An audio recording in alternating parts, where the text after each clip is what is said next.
Hari ini kita dapat berkumpul bersama di Mawar Konferensi Room Balai Kartini dalam acara Sarasehan Budaya dengan tema Dinamika Kebudayaan dalam Kehidupan Berbangsa dan Bernegara. Assalamualaikum warahmatullahi wabarakatuh. Salam sejahtera buat kita semuanya. Yang terhormat Menteri Kebudayaan dan Pariwisata Bapak Jero-Wacik, yang terhormat para senior budayawan yang tidak bisa kami sebutkan satu persatu, yang terhormat narasumber yang akan menyampaikan, yang akan menjadi pembicara atau menjadi leader dari dialog pada siang hari ini, dan yang terhormat para peserta Sarasehan Budaya yang berbahagia. Perkenankan kami sebagai Ketua Panitia melaporkan bahwa peserta Sarasehan siang hari ini terdaftar sebanyak 250 orang. Tapi mungkin karena sesuatu hal yang absen pada siang hari ini kurang lebih 150 orang. Di dalam pada pagi hari tadi, Sarasehan ini dibuka dengan acara pers conference, di mana kita memberikan satu keterangan bahwa apa maksud dan tujuan dari Sarasehan ini.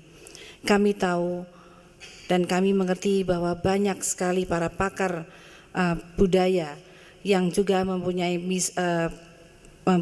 satu pikiran atau pemikiran seperti kami, bahwa apa yang dimaksudkan dengan ketentuan atau hari budaya. Di sini kami ingin memberikan satu wadah atau tempat pada siang hari ini, yaitu kami menghimpun dan mengaktualisasikan pokok-pokok pikiran mengenai visi kebudayaan nasional ke depan, tetapi tidak terbatas pada pemikiran mengenai pentingnya kebudayaan sebagai sarana pembentukan karakter bangsa. Hasil Sarasehan ini akan disampaikan kepada pemerintah sebagai bahan dalam menyusun agenda kebudayaan nasional. Jadi di sini kami tidak bermaksud untuk menang sendiri atau menggurui, justru kami di sini adalah ingin mengumpulkan teman-teman dari beberapa kelompok atau grup dengan beberapa pokok pakar nanti akan memimpin apa yang akan kita hasilkan pada siang hari ini. Apakah itu kita mempunyai satu hari yang dinamakan hari budaya nasional, atau apakah yang akan dihasilkan nanti. Kami sekali lagi bertujuan untuk membantu pemerintah bagaimana rencana ke depan untuk budaya nasional kita. Ucapan terima kasih kami sampaikan kepada pihak yang bekerja sama dengan kami, yaitu Media Group, Media Indonesia, kemudian RRI, Lembaga Budaya Indonesia, kemudian satu lagi Balai Kartini. Terima kasih Balai Kartini telah meminjamkan tempat yang indah ini kepada kami sampai nanti di akhir Sarasehan, yaitu pagelaran ketoprak guyonan yang telah kami rintis Bapak Jero-Wacik. Mungkin kami sampaikan sedikit bahwa mengapa ketoprak guyonan ini kami mengambil tokoh-tokoh, karena terus terang saja ketoprak, wayang orang atau kesenian tradisional lainnya itu hampir punah. Kami berpikir keras bagaimana supaya hidup kembali dan bagaimana anak cucu kita bisa melihat kembali apa yang namanya ketoprak dan wayang. Alhamdulillah yang kami kerjakan sampai dengan pagelaran 10 ini ada hasilnya. Paling tidak yang ikut, tokoh-tokoh yang ikut main itu anak cucunya sudah mengerti ketoprak itu apa. Sejarah bangsa ini dimulai dari yang dimainkan di dalam ketoprak. Jadi anak cucu kami sudah mengerti, oh kalau begitu dulu itu Pangeran Aryo Penangsang itu memang ada ya Mah, ada.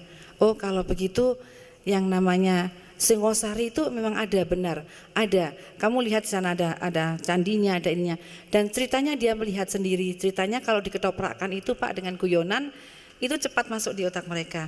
Alhamdulillah dengan tokoh-tokoh ini kami bisa mendapatkan sponsor.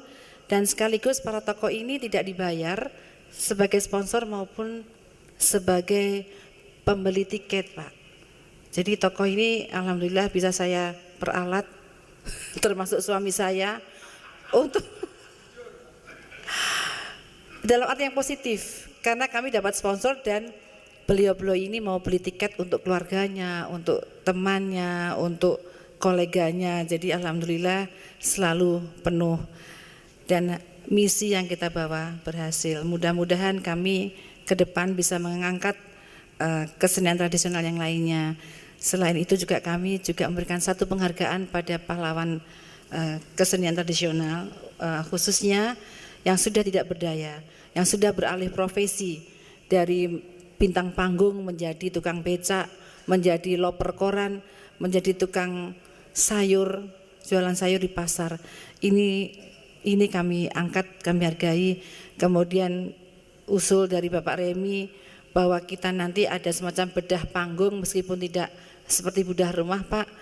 Topong-topong itu hanya minta bangkunya diperbaiki, kemudian bilik-biliknya yang sudah tidak layak minta bantuan diperbaiki, juga kostum yang ingin diperbaiki. Jadi sedikit sekali bantuan dari kami, tapi itu sangat berarti dan mudah-mudahan ini bisa dianggap oleh Bapak kita dapat membantu pemerintah. Akhir kata kami mohon maaf yang sebesar-besarnya apabila dalam acara ini dari awal sampai akhir pagelaran nanti ada jauh dari sempurna. Kami mohon maaf yang sebesar-besarnya. Wassalamualaikum warahmatullahi wabarakatuh.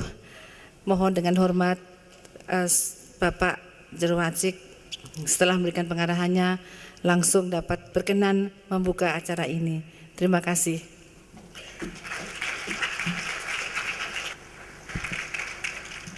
Assalamualaikum warahmatullahi wabarakatuh. Salam sejahtera bagi kita semua. Selamat siang. Yang saya hormati para sesepuh budayawan, saya lihat ada Ibu Nani Sudarsono, Pak Yakob Utama, Pak Remi, Ibu Edi Setiawati, kemudian yang juga tadi kaget kok semua pada jadi budayawan katanya, kok Wacik jadi budayawan. Saya bukan budayawan, saya Menteri Kebudayaan. Pak Artoyo teman saya. Para hadirin sekalian yang saya yakin bisa hadir ke sini itu karena ada getaran dalam dirinya bahwa kebudayaan ini penting. Kalau tidak mungkin mau buang waktu ke sini. Itu sudah plus itu. Jadi kalau saya memberi penghargaan itu sudah dapat nilai. Hadir ke sini sudah dapat nilai. Karena ini adalah forum kebudayaan di mana biasanya menjadi prioritas belakang-belakang. Saya mulai sambutan saya dengan cerita sedikit.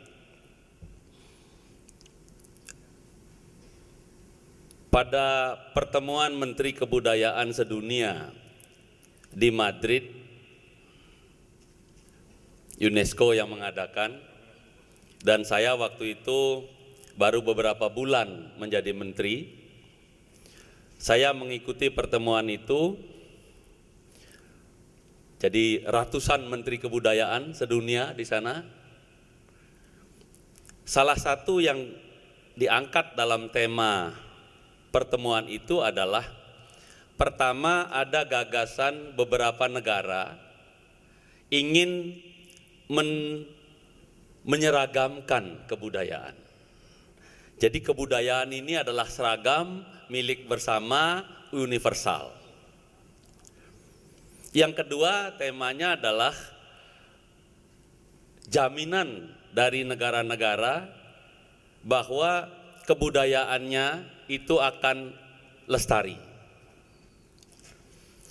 Untuk yang pertama, bagaimana gagasan mengarah kepada menyeragamkan kebudayaan. Istilahnya di sana adalah McDonaldisasi. Jadi makanan itu kayaknya milik bareng, semua sama, semua disamakan. Sebagai Menteri Kebudayaan yang waktu itu baru beberapa bulan, tapi beruntung saya rajin menyerap kebudayaan. Saya pikir ini gagasan yang tidak benar. Masa kebudayaan mau diseragamkan? Saya dari kecil merasakan Indonesia kebudayaannya tidak seragam. Justru keberagaman, keanekaragaman itulah kecantikan Indonesia. Betapa kita akan sangat kering Indonesia ini kalau sama tariannya, kalau sama makanannya, kalau sama bajunya. Kita beruntung kita mempunyai keanekaragaman. Jadi berdasarkan inspirasi itu, ya, saya berpikir ini kalau saya setuju bahaya ini negeri saya. Akhirnya, nah ini ada untungnya juga Bapak Ibu punya menteri yang agak nekat sedikit. Ya. Saya orangnya agak nekat Pak, kalau untuk negara saya nekat. Apapun saya lakukan. Karena jadi menteri ini kan 5 tahun, apalagi yang bisa saya abdikan pada negara kecuali diri saya seluruhnya. 100%. Tidak ada sedikit pun saya sisakan. Semua saya akan abdikan untuk negara. Saya bilang di forum itu, saya Menteri Kebudayaan dari Indonesia. Saya tidak setuju dengan pemikiran mau menyeragamkan kebudayaan di dunia. Kami mempunyai kebudayaan di Indonesia yang beraneka ragam. Baju kami bermacam-macam dan semua indah. Tarian kami bermacam-macam dan semua indah. Makanan kami bermacam-macam dan semua enak. Dan ini adalah unsur-unsur sebagian kecil dari unsur-unsur kebudayaan Indonesia. Saya menyatakan tidak setuju dengan pemikiran mau menyeragamkan budaya dunia. Karena suara saya keras, jadi saya kemarin di Samosir dianugerahi, diberi gelar simbolon. Ya. Jadi cocok karena memang saya seperti orang Batak sebetulnya. Saya orang Bali yang ngomongnya itu keras. Tapi saya orangnya terbuka, senyum, baik, ya. Tapi hati saya kalau untuk negara saya keras. Saya katakan tidak setuju. Rupanya dengan suara yang keras itu mayoritas hampir 90% negara-negara di dunia juga beraneka ragam kebudayaan di daerahnya. Jadi semualah merefer kepada Indonesian proposal.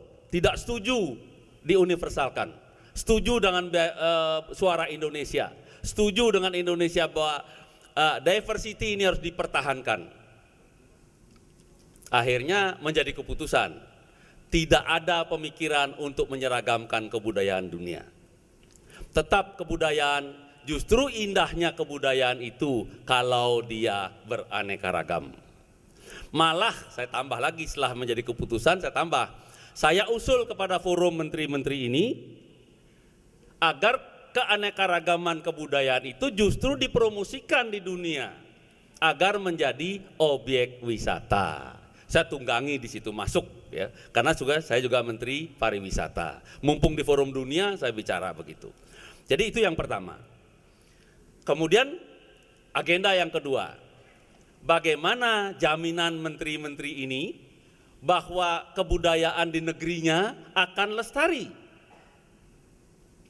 Wah, ini agenda kedua, saya langsung berproses otak saya, cek gitu. Saya langsung ngacung lagi. Ya, karena agenda pertama saya sudah berani, yang kedua saya lebih berani lagi.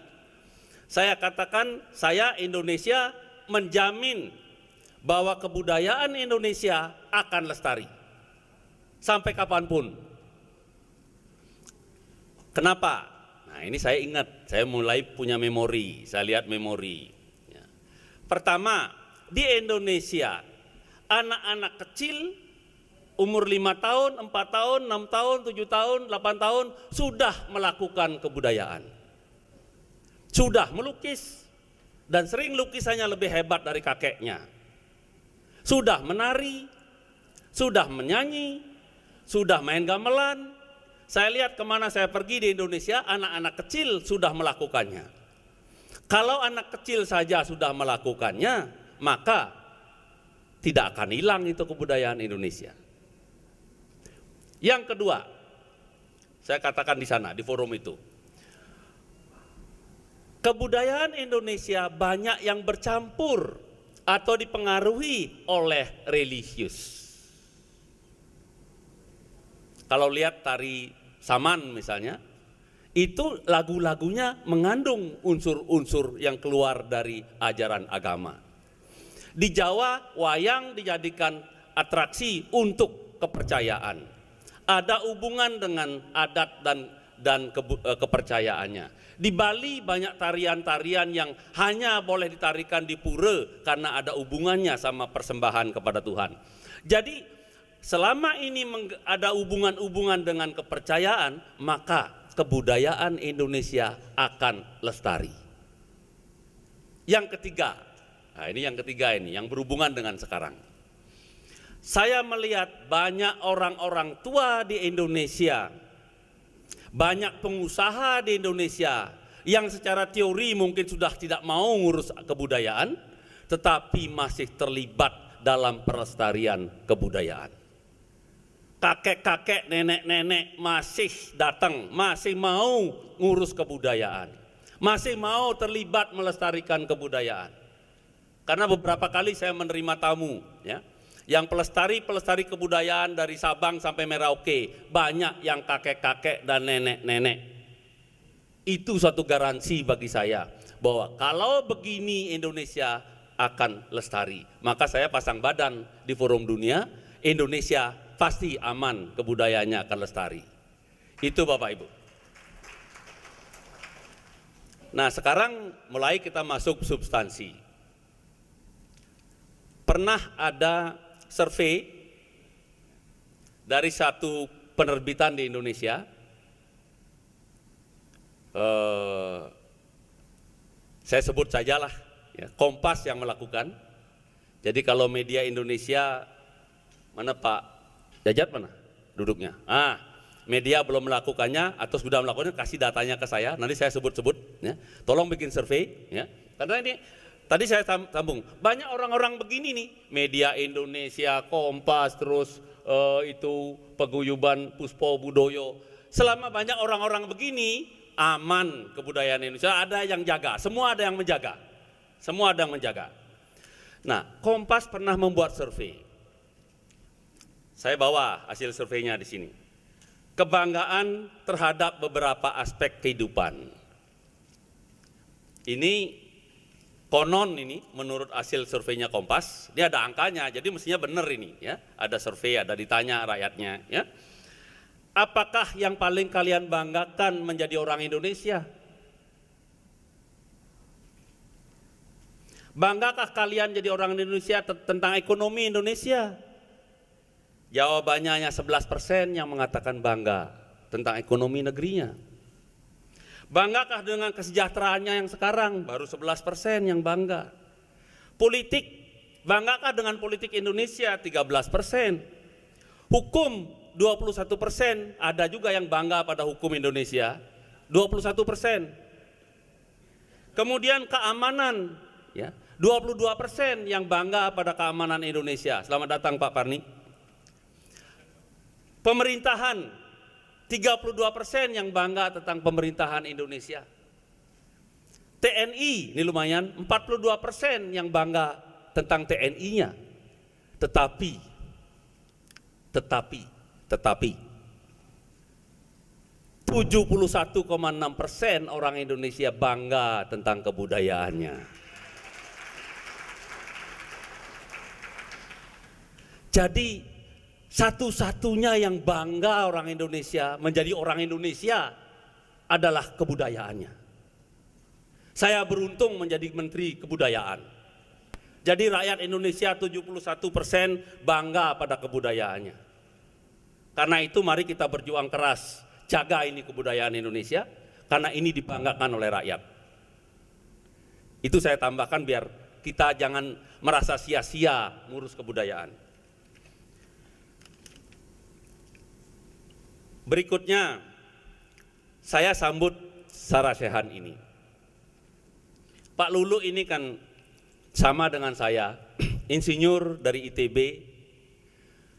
Tidak tertutup kemungkinan seorang insinyur peduli pada kebudayaan. Tidak tertutup.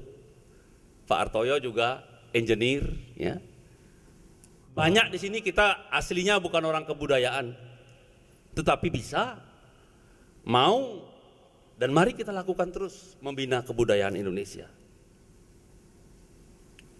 Jadi hal-hal seperti ini walaupun sulit dilakukan, lakukan terus.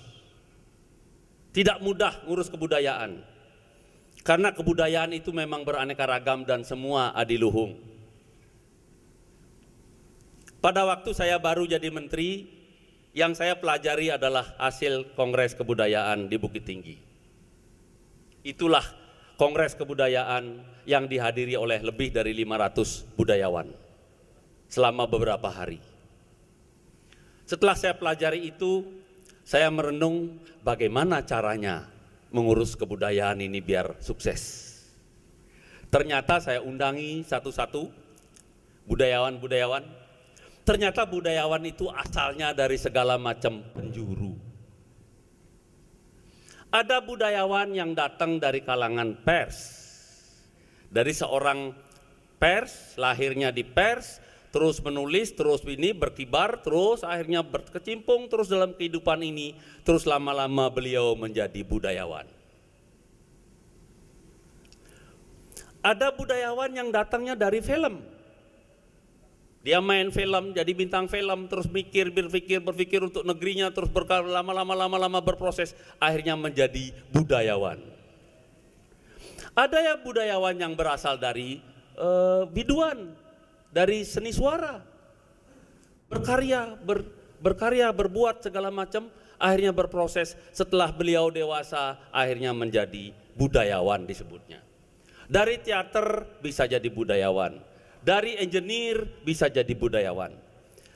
Dan kesimpulan saya akhirnya, setelah saya berbicara sama beliau itu, semua merasa hebat, semua merasa tinggi, dan semua merasa budayawan beneran. Dan di mata saya memang benar beliau itu adalah budayawan beneran. Tidak bisa direndahkan oleh yang lain. Karena itu biasanya kalau mau mengumpulkan yang namanya budayawan, maka kumpulkanlah semuanya itu. Dan kalau mau dibikin suatu persatuan, suatu kelompok, biasanya disitulah muncul persoalannya. Semua pingin menjadi yang paling hebat, karena memang semua hebat. Ahli penari yang menciptakan ratusan tari, dia hebat sekali, dia tidak mau dibilang lebih rendah daripada budayawan yang berdatang dari film. Yang misalnya budayawan sastra, wah hebat sekali, tidak mau dibilang lebih rendah dari yang lain. Nah, karena memang itulah budayawan Indonesia, itulah keberagaman kita. Mari kita jaga, semua itu adalah adiluhung, semua itulah hebat. Dan kalau itu bisa diberikan kesempatan untuk hidup dengan sebaik-baiknya, maka jadilah kebudayaan Indonesia akan dikagumi di forum dunia.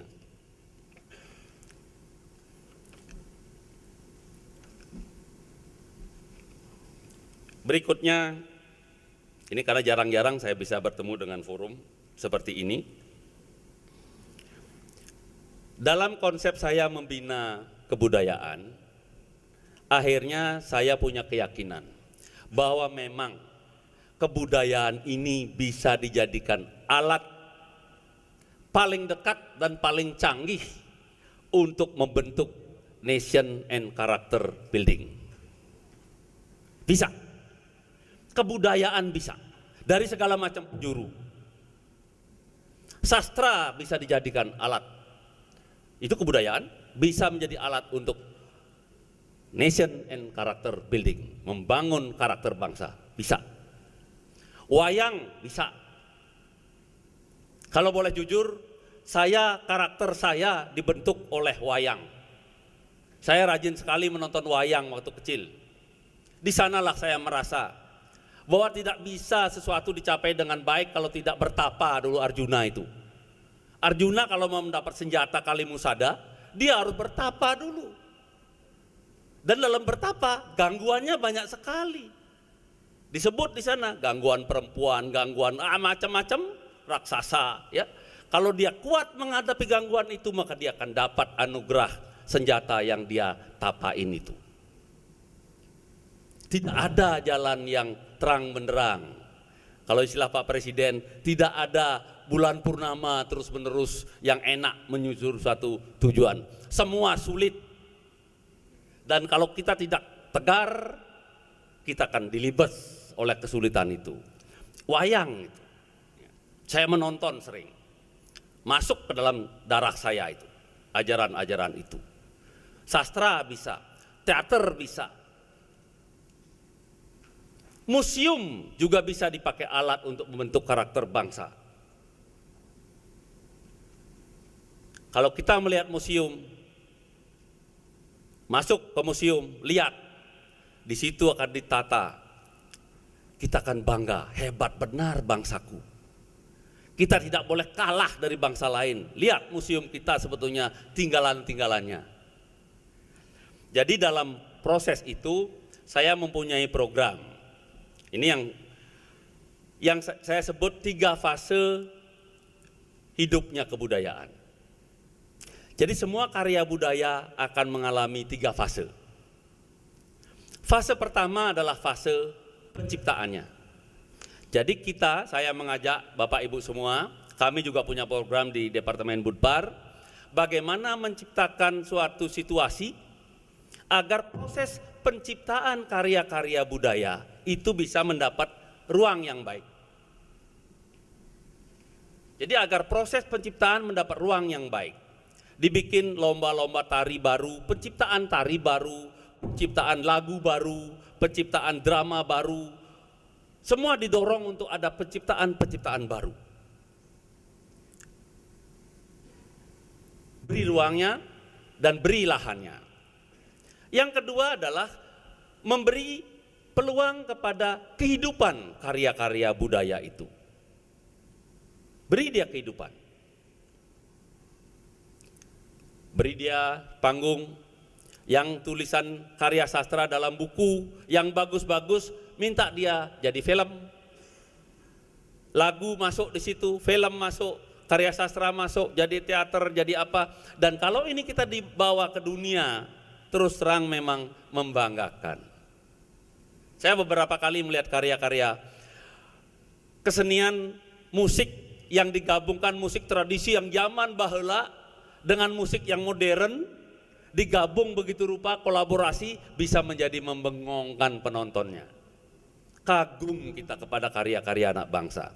Beri mereka ruang untuk kehidupannya. Fase yang ketiga adalah fase kepunahan. Sesuatu yang diciptakan, kemudian dia ruang kehidupan, hidup, terpelihara, berkembang, nanti ada fase kepunahan.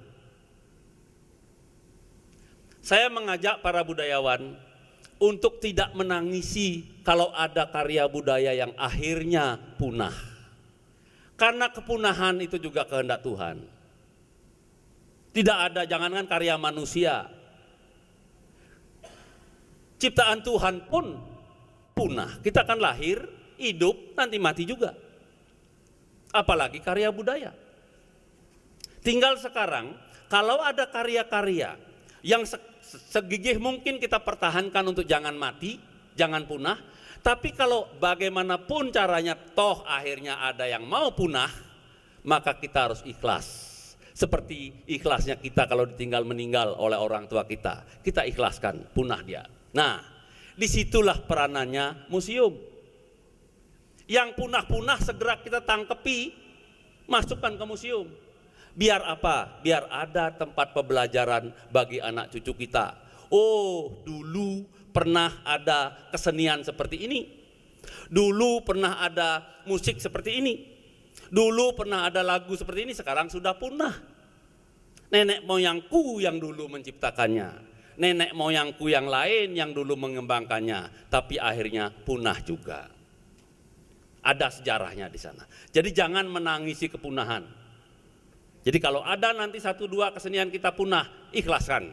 Cepat ambil, masukin museum. Karena kehidupan itu begitu, ada yang punah, ada yang lahir baru, ada yang hidup. Jadi begitulah kehidupan karya-karya budaya. Program yang kedua, ini yang perlu saya sampaikan adalah 3 jembatan kebudayaan. Jadi tadi 3 kehidupan, lahir, hidup, dan mati, kebudayaan itu punah. Ada 3 jembatan kebudayaan. Jembatan pertama adalah jembatan rasa antar manusia. Itu kebudayaan. Saya dari awal, dari zaman dahulu saya pernah dapat banyak masukan. Kebudayaan Pak Menteri, kebudayaan itu bukan hanya tarian, saya setuju. Cara berpikir itu kebudayaan. Kalau ada satu bangsa yang berpikirnya hanya negatif melulu, maka bangsa itu namanya bangsa yang berbudaya negatif. Budaya berpikir ada. Jadi pada jembatan pertama, jembatan antar manusia itu harus digalang. Kita harus didik kita sendiri, kita harus didik generasi berikut agar bisa menyambung rasa sesamanya melalui kebudayaan.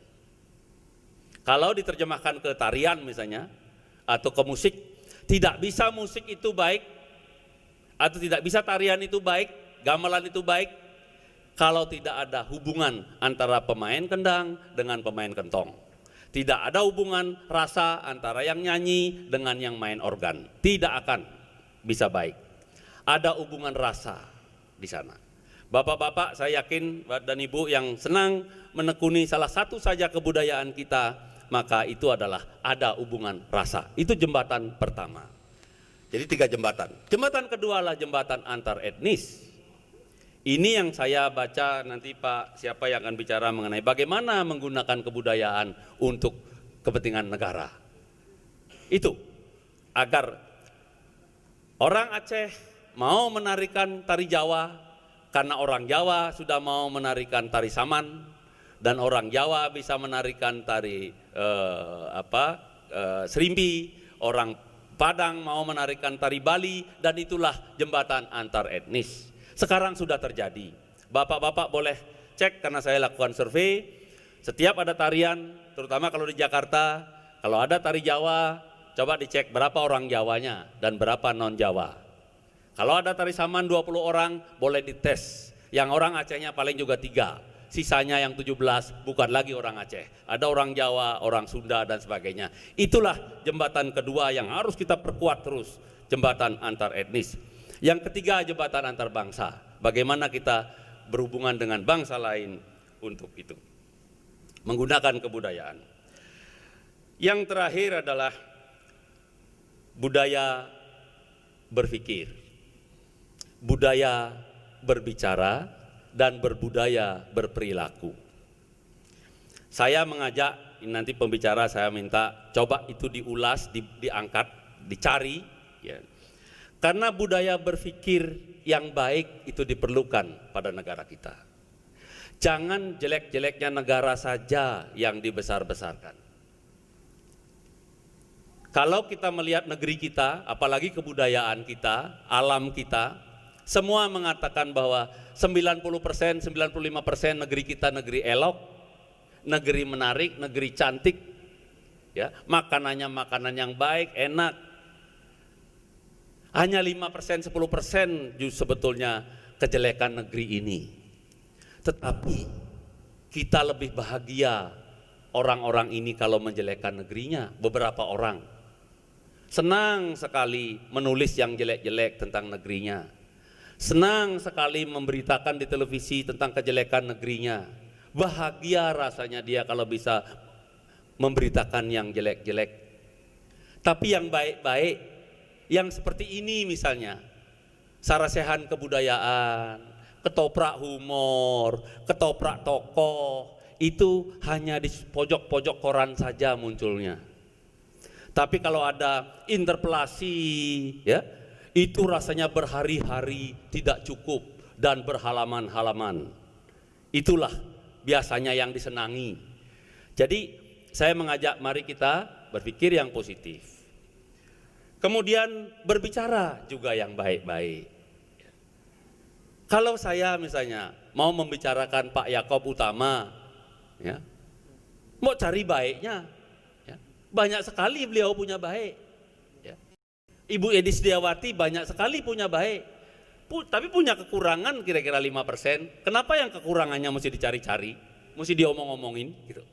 Saya juga punya kekurangan. Tidak ada manusia yang sempurna. Nah, kalau ini bisa dibudayakan, cari kebaikan orang lain, disinergikan dengan kebaikan kita, maka bangsa ini akan maju. Yang terakhir sekali adalah budaya menghormati. Budaya hormat kepada orang tua, barangkali itu budaya yang sudah turun-temurun. Tidak pernah ada, saya belum pernah melihat orang durhaka kepada orang tuanya terus jadi sukses. Rasanya nggak ada. Yang ada adalah orang yang baik, hormat pada orang tuanya, itu biasanya orang yang sukses. Hormat kepada orang tua adalah tradisi kita, yang menjadi budaya kita. Hormat kepada pemimpin juga tradisi kita. Jangan membiasakan, jangan diberi kesempatan orang-orang yang menjelek-jelekan pemimpin. Kita mempunyai presiden sudah 6. Ke-6 presiden itu pernah menyumbangkan tenaganya 100% untuk negeri ini. Pernah memikirkan kita siang malam pagi sore bagaimana mensejahterakan kita. Kenapa toh? Kita biarkan orang-orang yang memperolok-olok pemimpin. Itu bukan budaya kita. Jadi mari kita gali dari budaya kita. Jangan menjelek-jelekan pemimpin. Dalam doa, dimanapun ada doa, sering saya dengar, mari kita doakan semoga pemimpin kita, ya Tuhan, berilah kekuatan kepada pemimpin kami, kan begitu. Jangan dibiarkan menghujat-hujat pemimpin. Karena kepada teman pun kita wajib menghormati. Malah yang lebih jauh lagi, anak buah pun, pembantu pun sebaiknya kita hormati. Apalagi orang tua, apalagi pemimpin. Itulah sambutan saya. Mudah-mudahan sarasehan seperti ini akan menghasilkan suatu pemikiran-pemikiran yang baik, sehingga karakter kita menjadi karakter bangsa yang baik. Tugas kita semua untuk mendidik bangsa ini agar semua mempunyai karakter yang baik. Dengan kalimat itu, atas izin Tuhan Yang Maha Kuasa, sarasehan hari ini, sarasehan budaya, saya nyatakan secara resmi dibuka. Terima kasih. Wassalamualaikum warahmatullahi wabarakatuh. Berkenan Bapak Menteri Kebudayaan dan Pariwisata memukul gong sebagai tanda dimulainya secara resmi pembukaan dinamika kebudayaan dalam kehidupan berbangsa dan bernegara, didampingi oleh Ketua Panitia dan Bapak Lulu selaku Pembina Puspo Budoyo.